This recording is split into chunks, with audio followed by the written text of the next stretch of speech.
State of emergency said to help destroy TPLF's secret structures.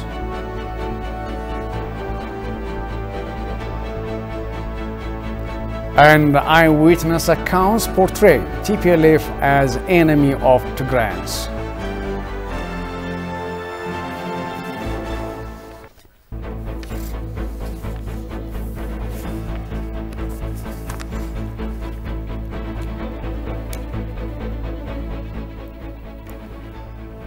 Hello and welcome to Addis News Hour. I'm Daniel Kasahun with the news.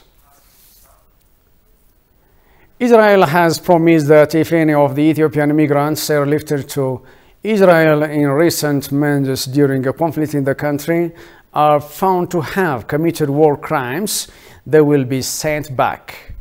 Channel 30 reported the case comes a day after the channel reported that the Ethiopian Prime Minister Abiy Ahmed complained in a phone call with Prime Minister Naftali Bennett that some of those airlifted to Israel were officers involved in war crimes. Channel 13 cited a security source involved in the matter as saying at least 4 officers among the over 2,000 people brought to Israel over the past year are suspected of taking part in rebel massacres in the state of Tigray.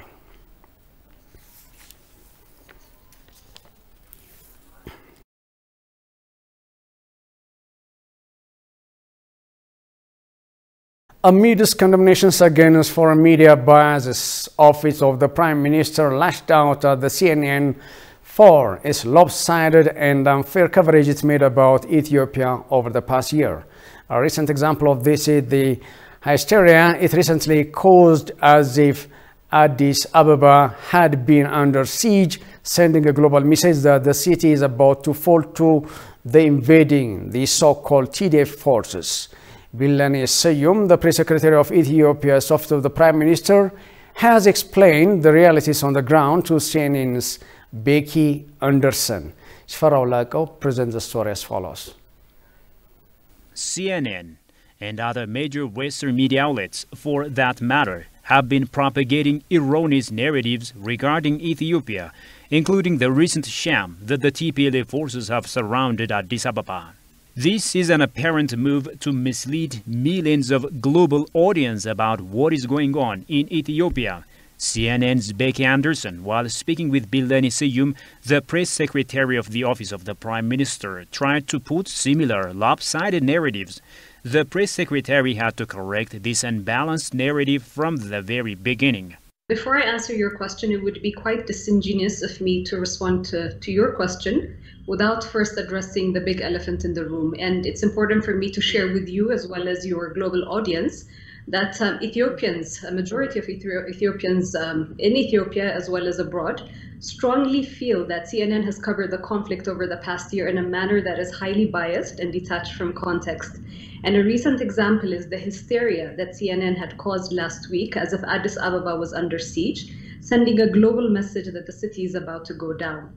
And we have often shared that it seems Ethiopia is undergoing what seems like a coordinated media campaign to tarnish the image of the country, to tarnish the image of the Prime Minister and his administration. And media outlets like CNN, New York Times, Washington Post, and Reuters in particular, as well as others, have often chosen to carry an overly negative and skewed narrative, missing important nuances. The other wrong narrative still hung on to by CNN is the wrong notion of the battle going on between the government and the terrorist group. Billani has also had to rectify this issue as follows. Again, facts and the way that the narrative is being shaped by your media as well is important, because that's not the case.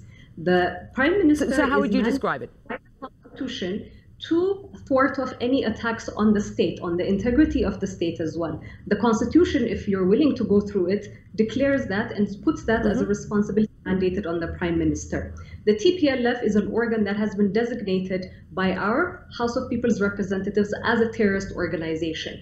If the TPLF, if you remember in end of June 2021, when there was a unilateral humanitarian ceasefire that was enacted, the opportunity for peace was there. This unilateral ceasefire that was taken by the government was paying heed to the suffering of our own people. And we need to also acknowledge that the people of Tigray are our own people as well.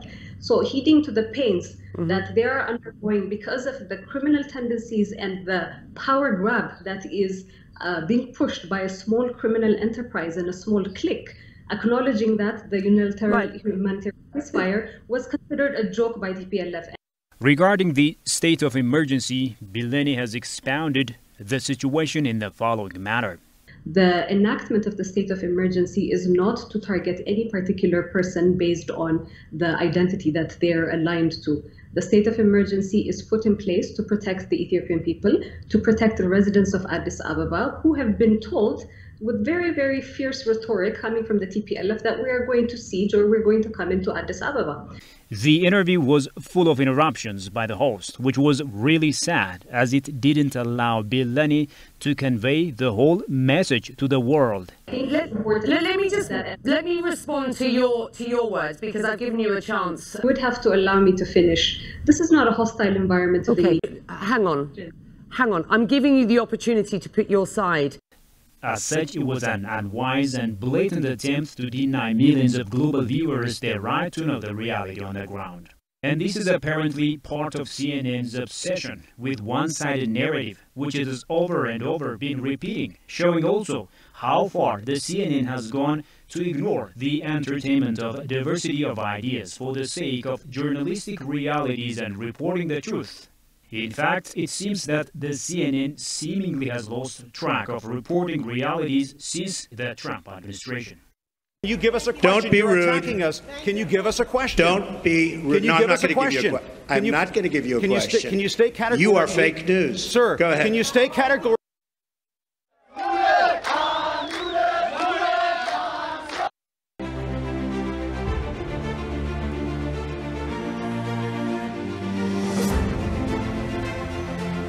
Fossil of our human ancestor, one of the old.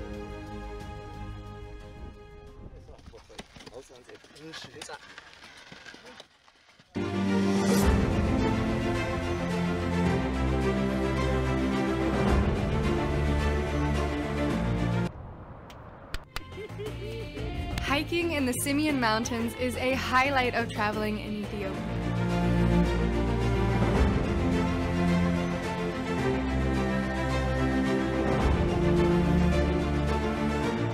Kingdoms and empires.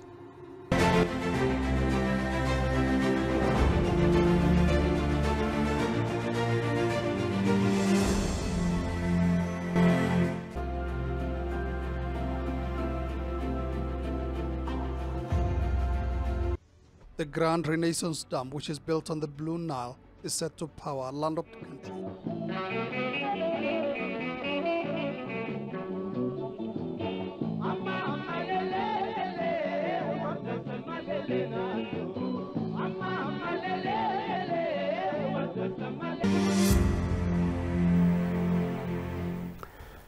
Welcome back. This is the live transmission of the English news, and we'll continue. Amidst growing pressures from the international community against Ethiopia, the barrage of lies by Western media and institutions has continued. Nevertheless, some have started admitting the truth. A case in point is a report by the Amnesty International which depicts a gruesome picture of women from an occupied town in Ethiopia's state of Amhara are accusing TPLF fighters of raping them at gunpoint and robbing them. The report details the horrific attacks alleged to have taken place in Nafas Mocha, located in northern Ethiopia's Amhara state, in mid-August. Kasan Chani takes us through the remainders of the story. Take a look. Through interviews with 16 women, the London-based rights group detailed a pattern of gang rape, robbery, physical and verbal assault. The report also says fighters with the TPLF looted and destroyed medical facilities in the town. Some of the survivors who spoke to the advocacy group recounted use of ethnic slurs and brutal attacks. Agnes Kalmer, Amnesty International Secretary General, said that the testimonies they had from survivors describe despicable acts by TPL fighters that amount to war crimes and potentially crimes against humanity. They defy morality or any order of humanity. TPLF leadership, however, rejected the report. Spokesperson Getachew Reda tweeted Tuesday before the release of the report, saying that it was aimed at establishing impartiality by apportioning gold-bearing fighters on both sides of the conflict. Survivors told Amnesty that the attacks began soon after the TPLF took control of the town on August 12. Local and federal officials said between 71 and 73 women were raped. Meanwhile, the VOA Amharic service also interviewed victims of the attacks. A mother in her 50s who lives in Nefas Moja said a fighter entered her home armed and threatening violence. A mother of 3 in her 30s is another survivor who spoke to VOA Amharic service on the condition of anonymity. She said the fighters who came to her home to attack her accused her of being married to authorities, and she said she was raped with her children while watching.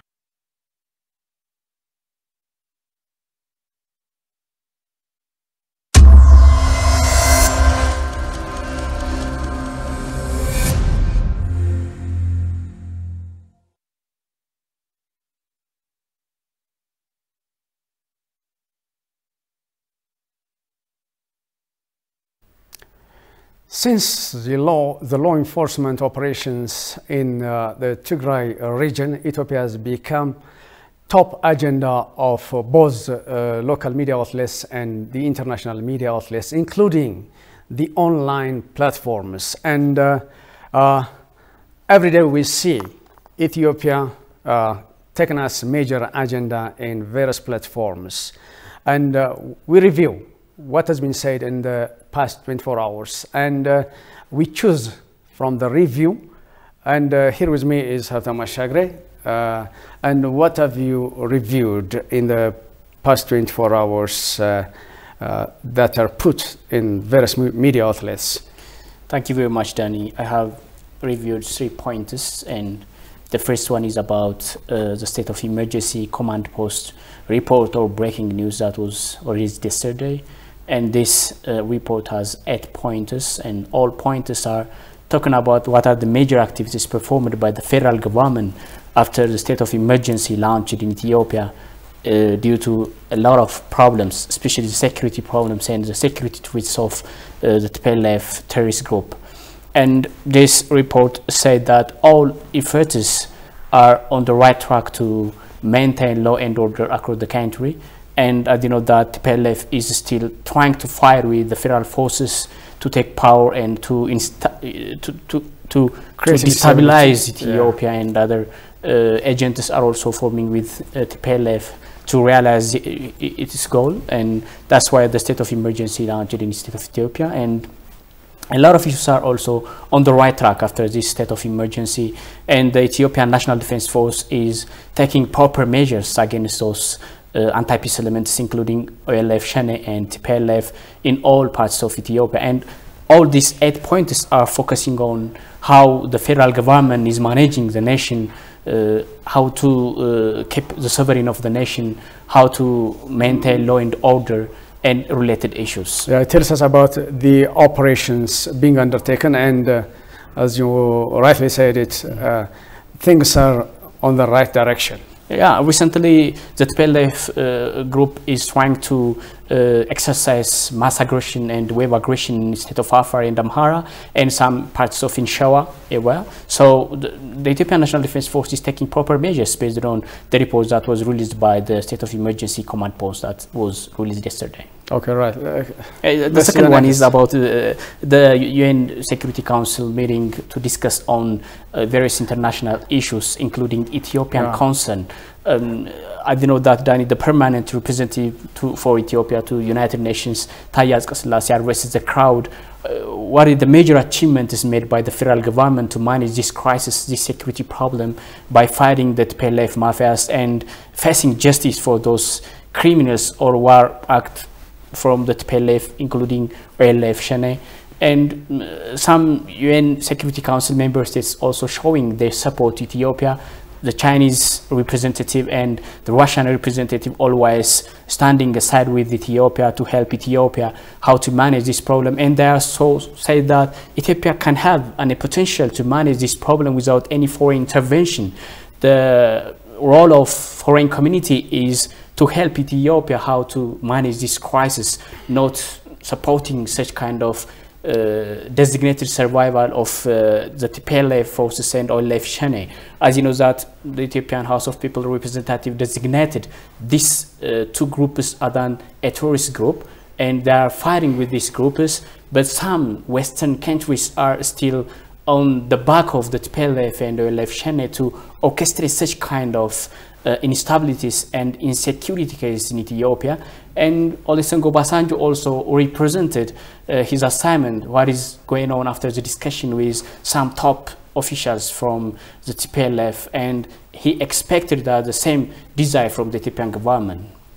And Olusegun Obasanjo, I think he's going to visit affected areas in Amhara and Afar, and the last session of the United Nations Security Council, it is for the 12th time that the issue of Ethiopia is tabled for discussion, and we saw that two groups, one group siding the Ethiopia and the other siding the TPLF, and things are going on, and hopefully truth will prevail. Yeah, truth will be prevail, Ethiopia also prevail. I hope Taye Asqaselase mentioned that concern, especially when Taye addresses the crowd, said that the government of Ethiopia already knows what's going on, the conflict between the federal forces and the TPLF. Even we know a lot of communications given by the TPLF in some Western countries, including radar support, including communication weapons and so on, other war weapons. Yeah, there are rumors, supports are he expressed being given that concern to the TPLF rebel group. Yeah, and the last one is about Amnesty report. That is an amazing, and a lot of foreign medias are blaming the federal government, not blaming TPLF's all wrong deeds and acts, including the violence of human rights violation and mass aggression, mass weaving, ethnic cleansing, wave aggression. They are not blaming TPLF, but the Amnesty International report is mentioning that. But it's good to be late than ever. Late, we are amazing, and we have seen this Amnesty a surprising report. Yeah, surprising report. It's an unexpected report based on the concept of the Western medias. Thank you very much, Haftam Ashagri, for your explanation. Thank you very much, Dan. Yes. The terrorist TPLF soldiers have kidnapped an Archbishop of Wag Hamra in Canada, Archdiocese His Grace Abuna Barnabas in Sakota town in the state of Amhara.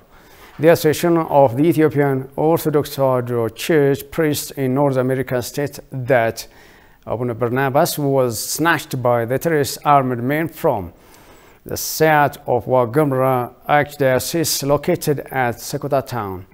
His Grace Archbishop Barnabas was coordinating humanitarian support to people affected by the terrorist TPLF in Wag Hamra administration zone of the Amhara state. The association added that the TPLF force tortured the Archbishop brutally. His Grace Abuna Barnabas, a venerated religious father who spent all his life in prayers, fasting, humanitarian activities, and teaching the gospel to the faithful.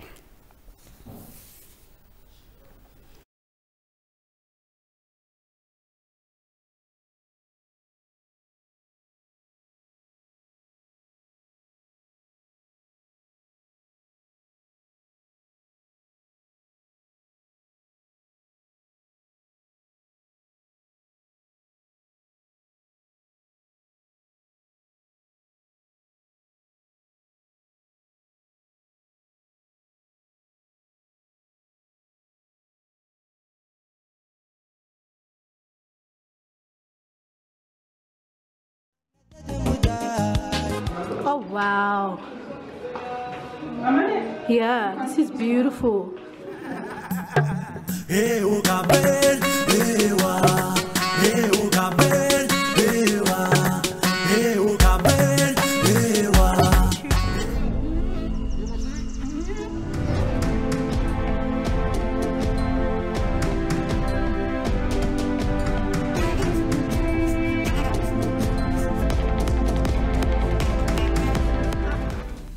Welcome to the city of Bajaj, the double J city, Jijiga.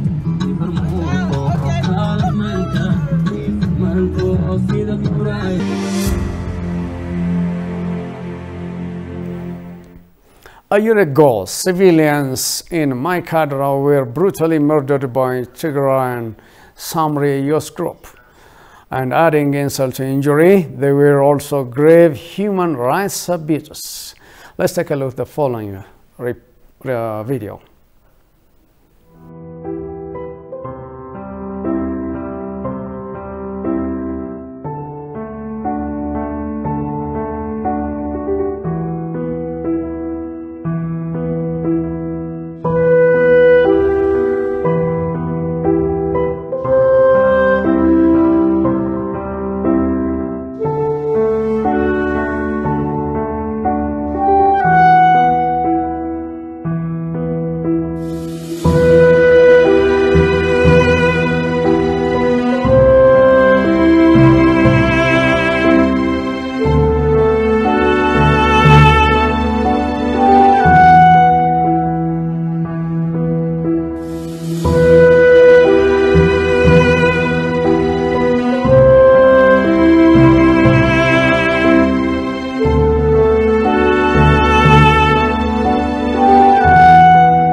እስካሁን ባደረግነው ምርመራና ማጣራት በሰበሰብነው ማስረጃ ቦታው ላይ ተገኝተንም ራሳችንን በተመለከትነው ባየነው በተረዳነው በተገነዘብነው መጠን እጅግ ከፍተኛ የግፍ የጭካኔ የሲቪል ሰዎችን በብሔር ማንነት ላይ መሰረት አድርጎ አሰቃቂ በሆነ መንገድ የመጨፍጨፍ አይነት ወንጀል ነው የተፈጸመው። News Hour. Despite attempts to portray itself as a champion of justice in Tigray, the terrorist TPLF has always been the #1 enemy of the Tigrayan people. For far too long, TPLF thugs robbed Tigrayans a real deal of socio-economic problems, making the majority of the people dependent on aid.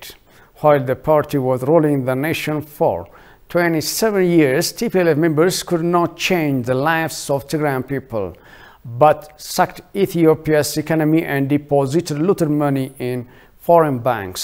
The TPLF is also blamed, constituting every ideological and political tool to separate Tigrayans from other Ethiopians and Eritreans and to inculcate a fake feeling of superiority among them. Let's take a look. Established back in 1975 to champion the cause of ethnic equality, the TPLF soon embraced the idea of independent Tigray Republic. However, the terrorist TPLF was no champion of democracy even in Tigray, as it purged its own members and assassinated Tigrayans who stood in its way. The very organization that the Western media outlets try to portray as a Tigrayan force is actually the #1 enemy of the Tigrayans.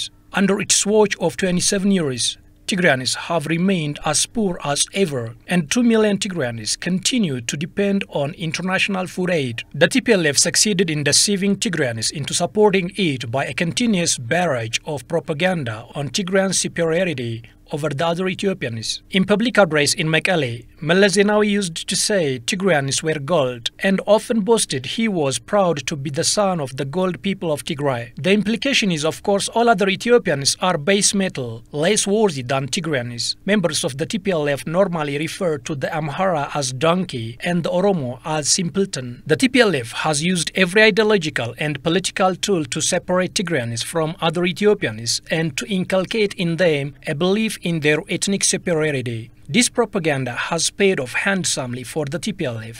First, it justifies in the eyes of Tigrayans that only the TPLF has the right to rule and other Ethiopians have to be content with marginalized roles.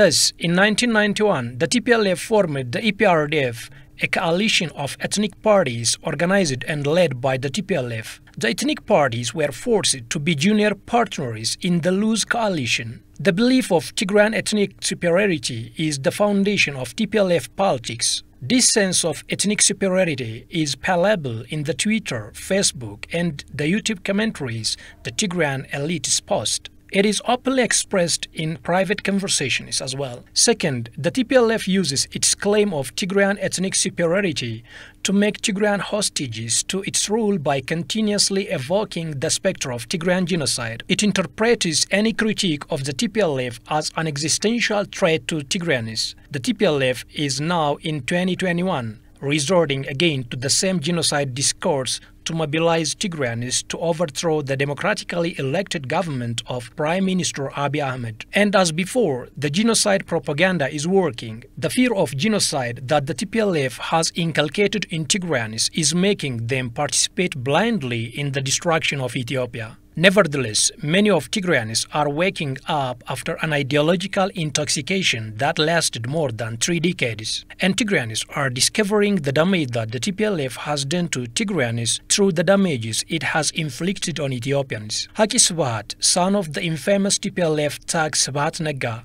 recently exposed the machinations by the TPLF against the Tigrayans themselves. Tigrayans should not die only for protecting TPLF and their authority and wills. Children should not be recruited to war. Tigrayan youth must be saved from this war and they shall be engaged in development programs. The war is induced by few TPLF members, so we Tigrayans must stop this. The TPLF is a headmonger and a political gambler to such an extent that Tigrayans living in Addis Ababa recently accused it of masterminding attacks against innocent civilians.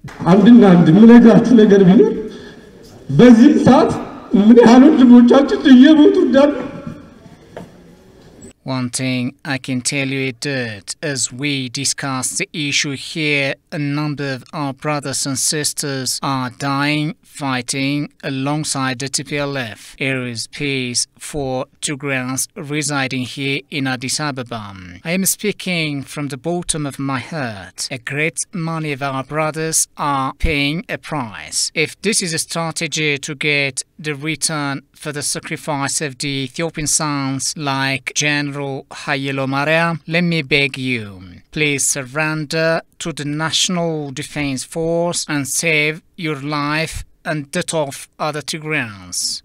The writer urges the entire Tigrayans to get organized to repair these self-inflicted damages, which are going to be an uphill battle for the Tigrayan elites living in a self-imposed psychological isolation.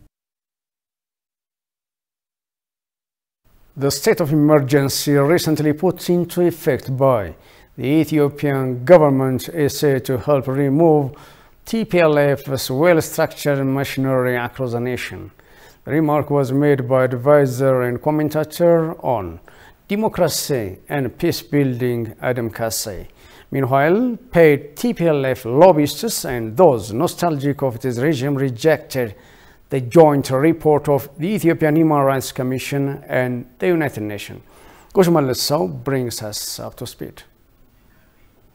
The international community and established media outlets try to condemn the TPLF's grave atrocity on innocent civilians. If the federal army attacked the TPLF, all pro-TPLF groups come out from their burrows and whispered here and there. Speaking on Al Jazeera's Current Affairs of Ethiopia, Adam Kassai said the state of emergency came at the right time, adding it helps destroy TPLF's well-structured machinery across the nation. In terms of the emergency, and we cannot deny that the TPLF has supporters across the country. It's a very coordinated, well-structured machinery. And part of the struggle to contain them must include detentions that may be necessary.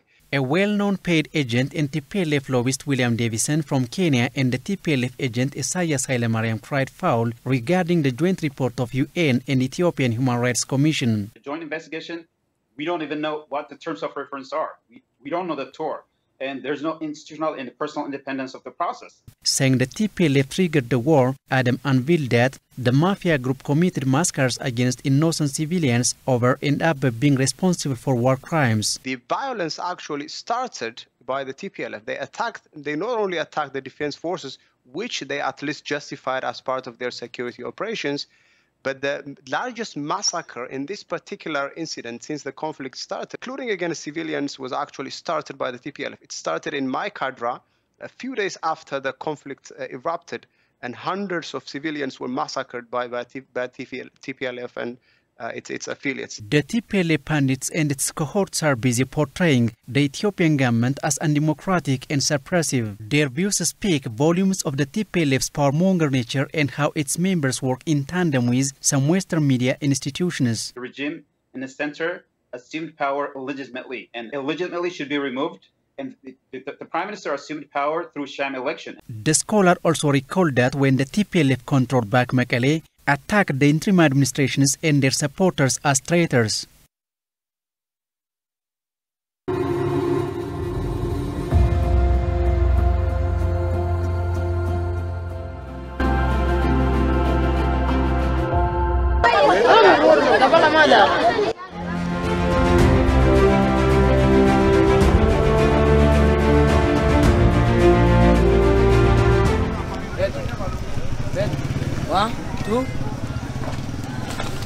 Water reservoir is a biosphere's paradise.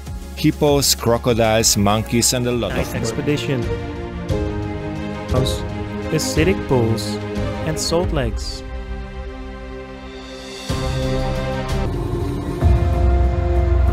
Here, Rock Pinnacle, Abuna Matagu, can only be reached via a steep and sometimes terrifying.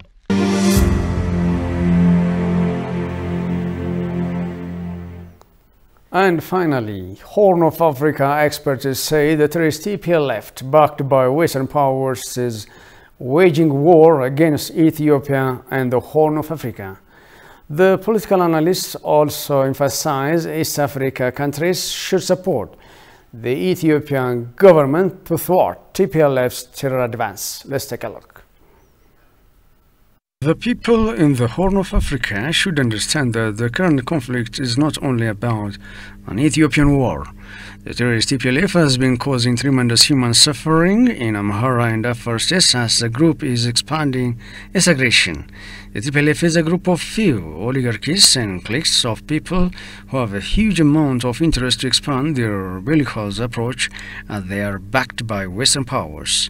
Following this, Western powers approve particularly Biden administration's hostile move to the Horn of Africa as well as its foreign policy decisions. More than ever before, the Horn of Africa in general and Ethiopia in particular are at a crossroads. This is a region that has been a flashpoint for confrontation among major powers since time immemorial. And the brazen assertiveness of ethno-nationalist and terrorist groups, such as the Tigray People's Liberation Front, TPLF, and the Oromuma violent fanatics in countries like Ethiopia. For the analysts, this unwanted support from the Western countries and their ill-intended media narrative is emboldening the terrorist TPLF. That the Biden administration has recently taken draconian measures against the Horn of African country, Ethiopia. In the eyes of many observers, this has heralded a troubling shift in the determinants of U.S. diplomacy concerning the region. The ongoing conflict with TPLF and its allies is no more an Ethiopian fight, rather a conflict that requires a regional response and support to the Ethiopian government. The real drivers of the uncanny measures imposed on this Horn of African country appears to be personal connections, shrouded in a lofty humanitarian veil, rather than the advancement of a coherent framed foreign policy. It's common knowledge that over the 3 decades the TPLF was in power, it had successfully forged and nurtured friendships with powerful officials, journalists, and intellectuals in the West. Currently, powerful diplomats and officials from the Clinton and Barack Obama era, as well as relatives of TPLF officials, are in key positions of the Biden administration.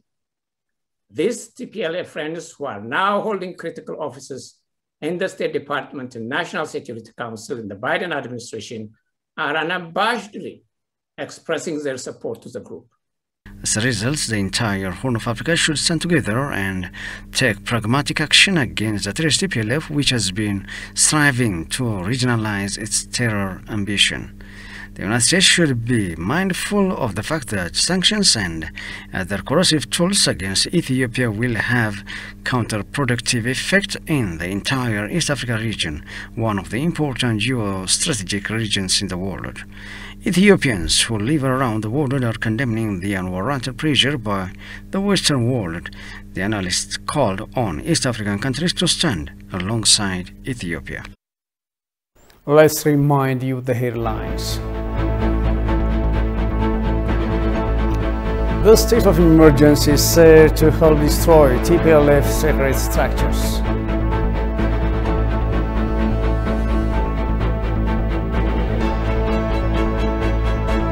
And eyewitnesses account portray TPLF as enemy of Tigrayans.